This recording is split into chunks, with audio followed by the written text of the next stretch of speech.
जेहेतु जलचर राशि होउछन्ति मीन राशि तेणु मीन राशि रे जेतेबेले शनि चलन होउछि आमे प्रथमे गोटे राष्ट्र विप्लव कथा कहिबा एवं राजांग उपर विपद विषय मध्ये कहिबा कारण राष्ट्र रे राजांकर जदि क्षति किछि हुए तेबे मीन राशिस्थ शनि अत्यंत क्षतिकारक कारण महाभारत युद्ध समय मध्ये शनि मीन राशि रे थिले कुरुक्षेत्र युद्ध रे तेणु परिवर्तन जोटा आसीबो सबले प्रजा मानकर हित ही आसी थाए तेणु एठी गोटे कथा कहयाकू पड़िबो जे राजांग प्रति विपद रहिबो एवं प्रजा मानक भी श्रृंखला रहिबो। नमस्कार मु पंडित श्रीधराचार्य भृगु ज्योतिष शनि गोटे ग्रह अत्यंत मंथर गति रे चलन करथांती जेमिति कि गोटे राशि चक्र को गति करिया पे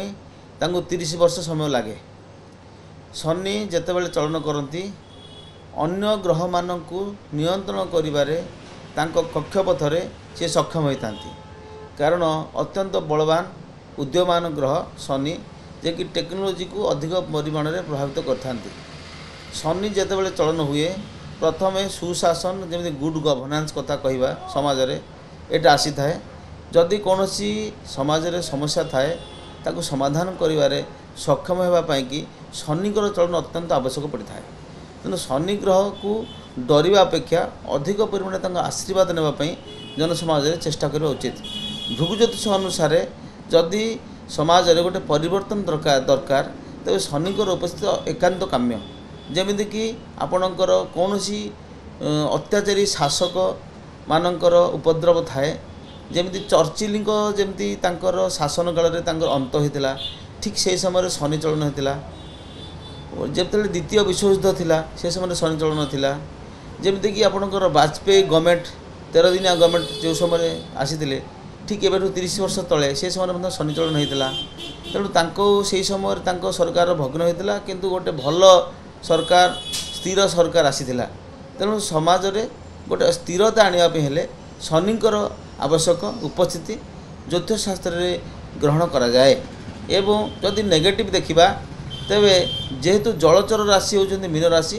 तेणु मीन राशि रे जेतेबेले शनि चलन होउछि आमे प्रथमे गोटे राष्ट्र विप्लव कथा कहिबा एवं राजांग उपर विपद विषय मध्ये कहिबा कारण राष्ट्र रे राजांकर जदि क्षति किछि हुए तेबे मीन राशिस्थ शनि अत्यंत क्षतिकारक कारण महाभारत युद्ध समय मध्ये शनि मीन राशि रे थिले कुरुक्षेत्र युद्ध रे तेणु परिवर्तन जोटा आसीबो सबले प्रजा मानकर हित ही आसी थाए तेणु एठी गोटे कथा कहयाकू पड़िबो जे राजांग प्रति विपद रहिबो एवं प्रजा मानक भी श्रृंखला रहिबो गोटे गुड गवर्नेंस बा सुशासन रहिबो एटा बहुत बड़ कथा। आ गोटे कथा रहउची शस्य क्षेत्र रे आपणकर जेते अमल समय रे शनि चलन हुए से समय अधिक क्षति होता है किंतु जेहेतु यहाँ चैत्र मास अमावास्या रही जहाँकि आमर बासंतिक नवरात्र आरंभ दिन रही कि गोटे शनिकर अधिष्ठात्री देवी होती दक्षिण काली तेणु दक्षिण काली पूजा बा दुर्गांकर पूजा जेहेतु रोचे तेणु गोटे कोइन्सिडेंट गोटे अत्यंत शुभ समय शनिकर चलन होची शनि चलन अन्य शनि चलन अपेक्षा एक नियारा ढंग से समाज में प्रतिष्ठित हेब एवं ताहा एक शुभंकर बोलिकिनी भृगु ज्योतिष शास्त्र ग्रहण करा जाए। एवं आमे देखिबा राशिचक्र अनुसार विशेष भाव आपण वृष राशि मिथुन राशि कर्कट राशि कन्या राशि तुला राशि मकर राशि एमानंकर शनि चलन रे अत्यंत भल रहिबो एवं अन्य राशि मानक पई विशेष क्षति होबो मेष राशि रो एवं सिंह राशि रो बिच्छा राशि धनु राशि एमानकर अत्यंत क्षति होबो एवं जेहेतु मीन राशि शनि जनन करेंगे से स्वास्थ्यगत समस्या 1 वर्ष पर्यंत रहिबो बा 10 मास पर्यंत रहिबो एवं कुंभ राशि वर्तमान शनि अच्छी जिते द्वितीय भाव को जीवे अर्थाभाव रहिबो जदि राशि चक्र रे आमे संक्षेप रे देखिबा ताले मेष राशि आपणकर अर्थ व्यय जोटा रहिबो अनर्थ एवं वृष राशि राजसम्मान प्राप्ति रहिबो मिथुन रोगरु मुक्ति एवं अत्यंत शुभंकर प्रभाव रहिबो मिथुन गला कर्कट राशि रे वृथा भ्रमण व्यय रहिबो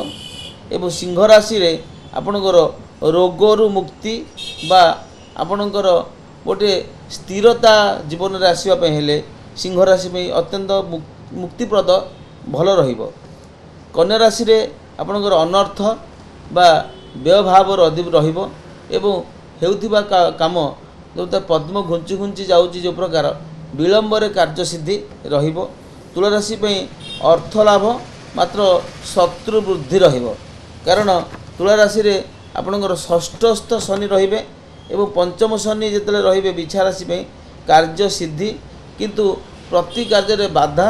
एवं विवाद न अलम किछि विवाद रहिबो तापर ताकू से हासिल करि परिबे। धनुराशि पे अत्यंत क्षतिकारक रहिबो एवं मकर राशि पे बहुत भल रहिबो। कुंभ राशि फाइनेंशियल डेफिशिएंसी जोटा कि अर्थ संकटर रहिबो और मीन राशि रे देखिबे जे तांकर स्वास्थ्यगत समस्या रहिबो एवं प्रति कार्य रे किछि ना किछि समस्या देकी से गति करिवे एवं ठीक 10 मास परे ये रहिबो कारण शनि पूर्वभाद्रपद नक्षत्र जहाँकि 25 नंबर नक्षत्र बृहस्पति नक्षत्र चलन करेंगे। बृहस्पति नक्षत्र 25 नंबर नक्षत्र 26 नंबर नक्षत्र उत्तर भाद्रपद 27 नंबर नक्षत्र हूँ रेवती नक्षत्र तीनोटी नक्षत्र को नहीं मीन राशि संगठित होता है। जेहेतु 25 नंबर नक्षत्र आसवे एतटा आपणकर समस्या आसी न पारे तथापि आपणकर 30 मास रहिबो चलन 2.5 वर्ष रु आपण धरतु डिवाइडेड बाय 3 अर्थात गोटे गोटे नक्षत्र रे मीन राशि रे आपणकर 10 मास लागे रहिबे। तेणु 25 नंबर नक्षत्र जिते जी पूर्वभाद्र नक्षत्र बृहस्पति नक्षत्र जेतिकी परिमाण क्षति हेनी आपणकर जी डेभलपमेंट भी हेनी जी आग्रेवेट करनी जी आपणकर कार्यक्षेत्र में तार प्रभावित हम ना किंतु 26 नंबर नक्षत्र हूँ शनि नक्षत्र जहाँकि उत्तर भाद्रपद नक्षत्र अधिपति हूँ शनि महाग्रह क्षेत्र में टी समस्या हम अधिक कारण ये आग्रेवेट कर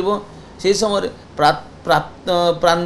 माने आरंभ शनि और प्रांत शनि शेष शनि जहाँकि पीड़ादायक होता है किंतु फलदायी होता है किंतु मझी समय जो रहिबो से समय क्षतिकारक अधिक होता है। ये हूँ शनि स्थिति गति लय एवं ता प्रभाव ये हूँ ज्योतिष शास्त्र आधार। जय जगन्नाथ।